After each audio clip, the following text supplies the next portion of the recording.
अध्यापकगण, अध्यापिकाएं और आपके स्टाफ के सभी सदस्य, यहाँ पे उपस्थित कवि जो भविष्य में अभी न जाने क्या क्या बनने जा रहेंगे, उन सभी को मैं हृदय से अभिनंदन करता हूँ, वंदन करता हूँ आप सभी का, क्योंकि आप वो पौध हैं जिसके बारे में कोई कुछ नहीं कह सकता कि आपका भविष्य में आप क्या बनने वाले हैं। हो सकता है कि हम इस वक्त भविष्य के प्रधानमंत्री, मुख्यमंत्री, किसी प्रोफेसर, किसी इतिहासवेता, किसी साहित्यकार से बात कर रहे हैं, लेकिन ये भविष्य के गर्भ में छिपा है। दोहावली प्रस्तुत की, कालजयी रचनाएं, ऐसे दोहे कोई भी कालखंड हो, ये समसामयिक लगते हैं। एक दोहा मैं भी कहना चाहूंगा कि आत्मा के सौंदर्य का शब्द रूप है काव्य, मानव होना भाग्य है और कवि होना सौभाग्य। अब ये किसने कहा है? ये प्रख्यात जो गीतकार हैं गोपाल दास नीरज जी, उनके शब्द हैं, उनका दोहा है। तो वे कहना क्या चाह रहे हैं और ये क्या बतलाना चाह रहे हैं? देखा जाए तो इसमें एक जिम्मेवारी का एहसास होता है कि रचनाकार को, एक सर्जक की क्या जिम्मेवारियां हैं, उसे निरंतर समाज को उत्कर्ष की ओर ले जाना है, बिना रुके, बिना थके, उसे निरंतर अपना कार्य करना है। लेकिन अभी प्रधानाचार्य जी से भी बात हो रही थी कि ये कवि क्या ईश्वर प्रदत्त है या कोई ऐसी प्रकृति से उत्पन्न कोई प्रतिभा है कि जिसका हमें बार बार अभ्यास करना है। क्योंकि कुछ पश्चिम के विचारक हैं, उनका भी मानना है कि 10% तो कवि जो है प्रकृति प्रदत्त है, नेचुरल, उसके अंदर कुछ ना कुछ होता है, लेकिन 90% उसके अभ्यास से, उसके परिश्रम से वे कवि बनता है।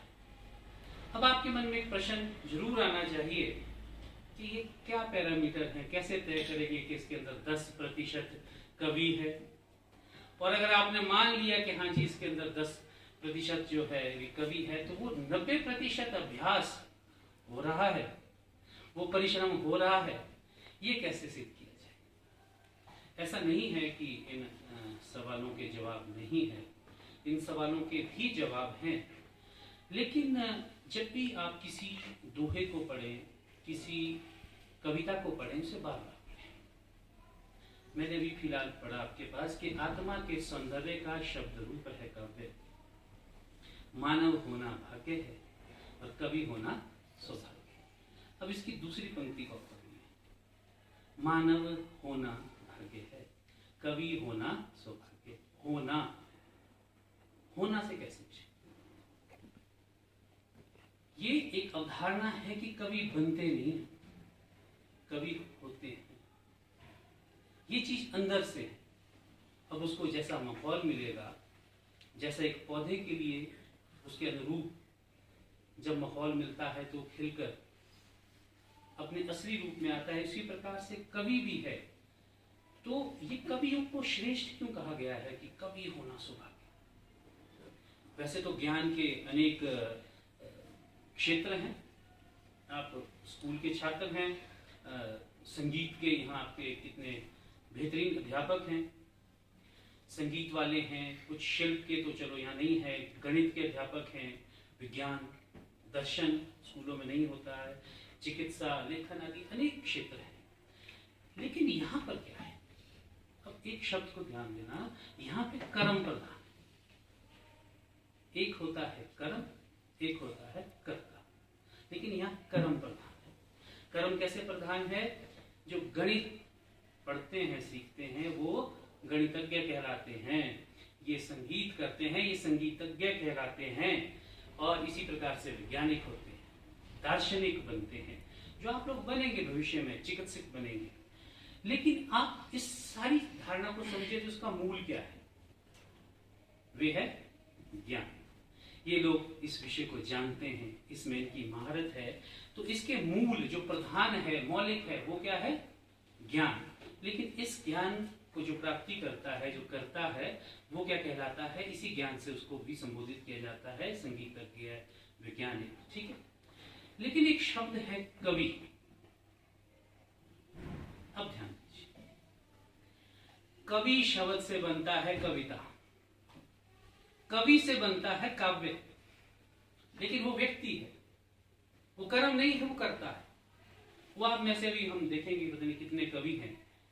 देखो अब यहां पर क्या है कि कर्ता प्रधान है, वो मौलिक है। कवि से बना कविता, ठीक है, और कवि से बना काव्य। अब यहां पर क्या है कि अगर आप सोचें कि कविता विषय है, जैसे हमने विज्ञान की बात की, संगीत की बात की, गणित की बात की, तो अगर वो भी विषय होता तो क्या बनता? कविता से कवितज्ञ, काव्य से काव्यज्ञ। लेकिन ऐसा नहीं है। पोइट से ही पोइट्री बनती है, शायर से शायरी बनती है। लेकिन फिलॉसफी की बात, साइंस की बात करें, आर्टिस्ट की बात करें, क्या बनेंगे? Philosopher, artist, scientist. ये मूल अंतर है। तो यहाँ पर क्या है कि कर्म प्रधान नहीं है, कर्ता प्रधान है। और कर्ता प्रधान है तो इसीलिए उसे बोला है कि कवि होना सौभाग्य है। और ये हमने पहले ही स्पष्ट कर दिया कि कवि बनाए नहीं जाते। आप पुस्तकालय में पढ़ लीजिए जितनी मर्जी किताबें, जरूरी नहीं आप कवि बन जाएंगे। वो अंदर से आता है, वो ईश्वर की एक देन है। इसलिए कहते हैं कि अगर मानव होना भाग्य है तो कवि होना सौभाग्य है। तो अब प्रश्न है कि कविता है क्या? इसका इतना महिमा मंडन कर दिया तो कविता है क्या? तो जो कवि सृजित करता है, जो वो लिख रहा है, वे है कविता। उसका जो सृजन है उसे ही कविता कहेंगे, उसे ही काव्य कहेंगे। तो अब आप सोचिए, जो गणितज्ञ किसी सिद्धांत को आपके सामने रखता है, उसे गणित कहेंगे? उसे गणित नहीं कहा जा सकता। या कोई दार्शनिक है, कोई उद्घाटन कर रहा है किसी चीज का, बता रहा है आपको, लेकिन उसको दर्शन नहीं कह सकते। लेकिन कवि जो सृजित करता है, जो सर्जन करता है, उसके अंदर जो गुण है वो कविता कहलाता है। इसीलिए कवि होना स्वाभाविक है। क्योंकि कवि इसीलिए क्योंकि वे मौलिक सर्जक है, और इसीलिए कवि को श्रेष्ठ भी कहा गया है।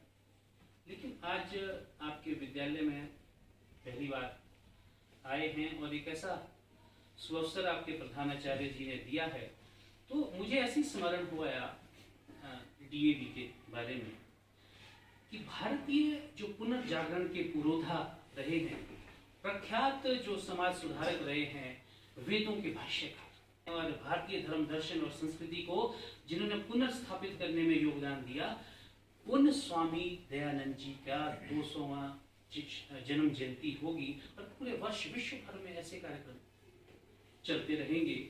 और मुझे ऐसा एहसास हुआ कि इसी कड़ी में जो है डीएवी कुमार सिंह द्वारा जो ये आयोजित है कार्यक्रम, ये विशेष महत्व रखता है।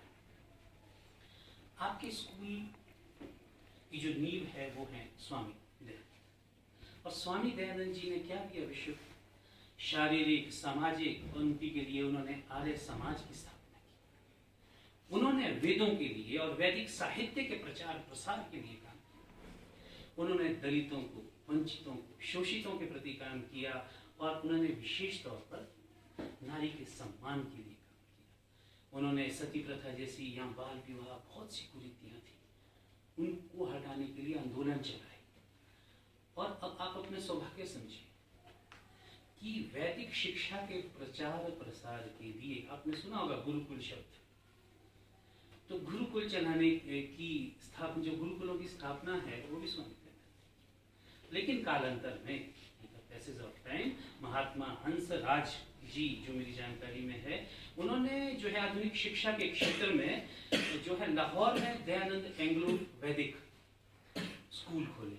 तो ये है डीएवी। और आज तो ये विश्व भर में डीएवी की संस्थाएं हैं। तो डीएवी प्रबंध समिति के जो अध्यक्ष हैं वे पद्मश्री हैं पूनम सूरी जी। पूनम सूरी जी एक शिक्षाविद हैं और उन्हीं के मार्गदर्शन में जो है डीएवी इतना सफलतापूर्वक आगे बढ़ रहा है।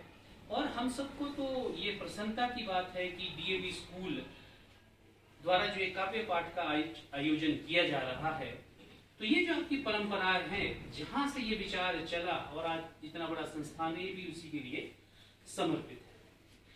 ये इस दृष्टि से भी समर्पित है कि बच्चों को जो है अपनी प्रतिभा दिखाने के लिए भी मंच मिलता है, आपके अंदर एक आत्मविश्वास पैदा होता है और आप अपनी भावनाओं को और विचारों को व्यक्त करने का एक सशक्त माध्यम। हमारे वेदों में, धर्म ग्रंथों में दो चीज को ब्रह्म कहा गया है, शब्द ब्रह्म, नाद।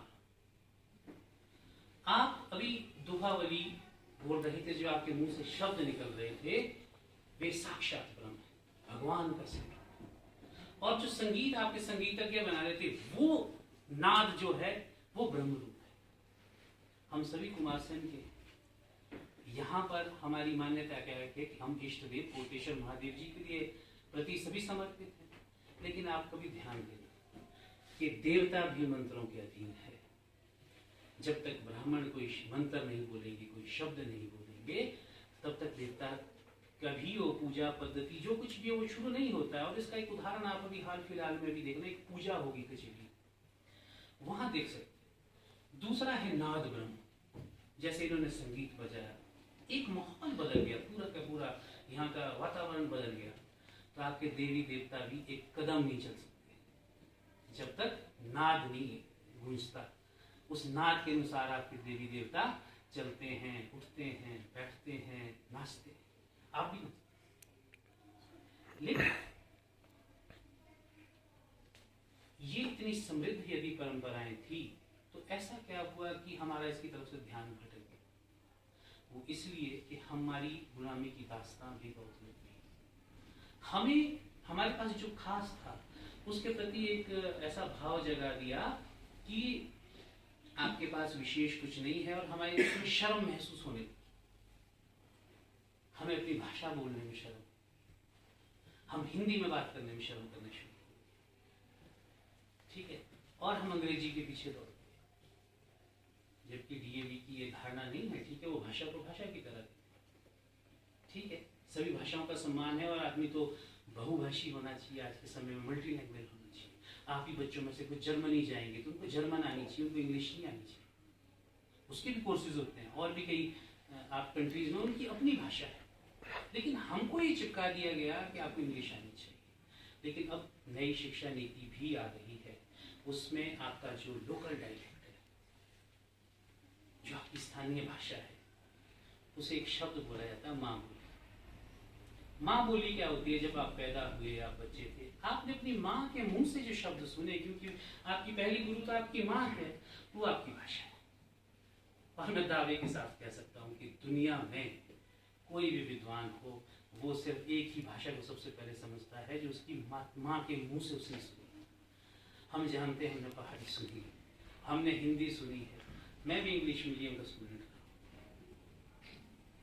तो जब हम एग्जाम देते थे, क्वेश्चन को पढ़ते थे, उसको हिंदी में पहले अंदर अंदर करते थे, फिर उसको ट्रांसलेट करते, वो हमारे से होता नहीं, इसलिए नंबर थोड़े से कम आ जाते थे।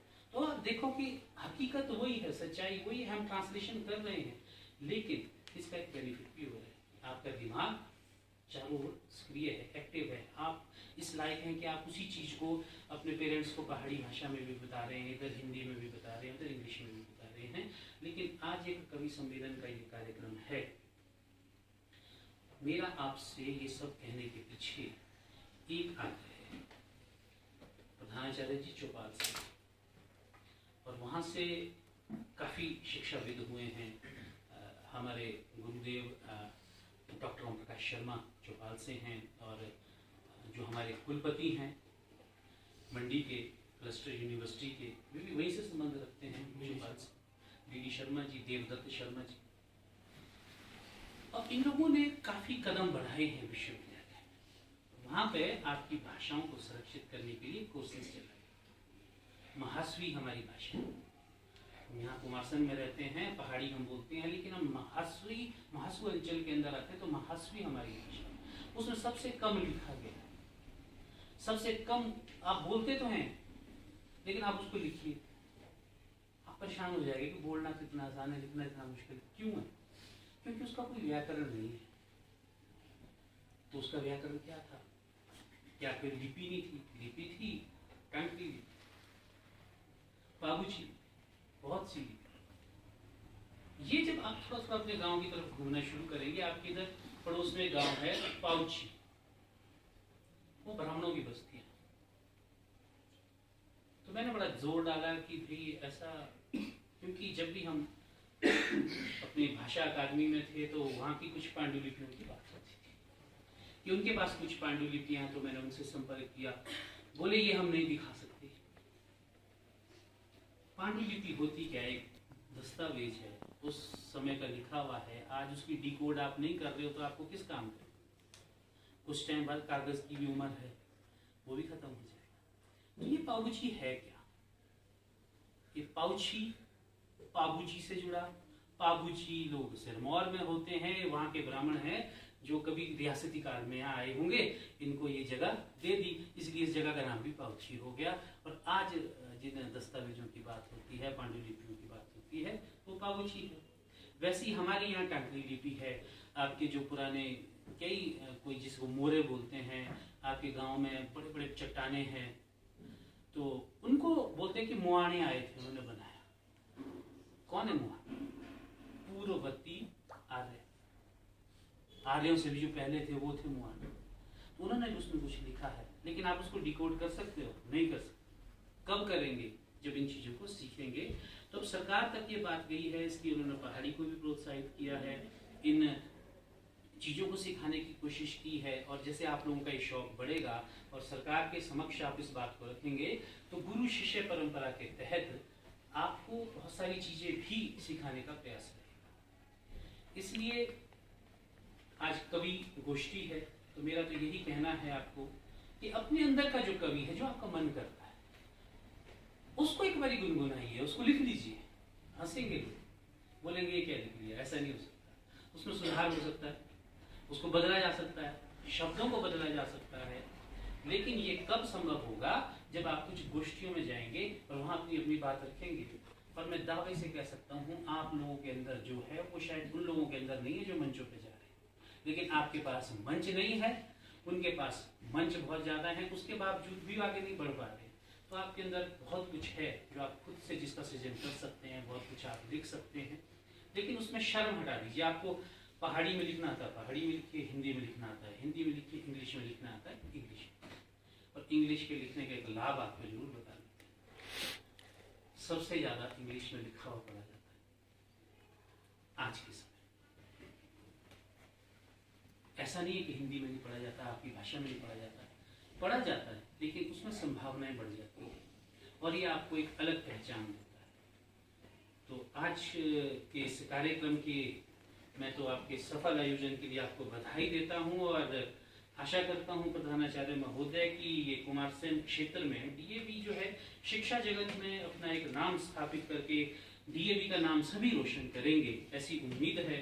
और आज आप लोगों ने मुझे बुलाया अतिथि के रूप में, और इस आयोजन के लिए भी आप सभी का बहुत बहुत आभार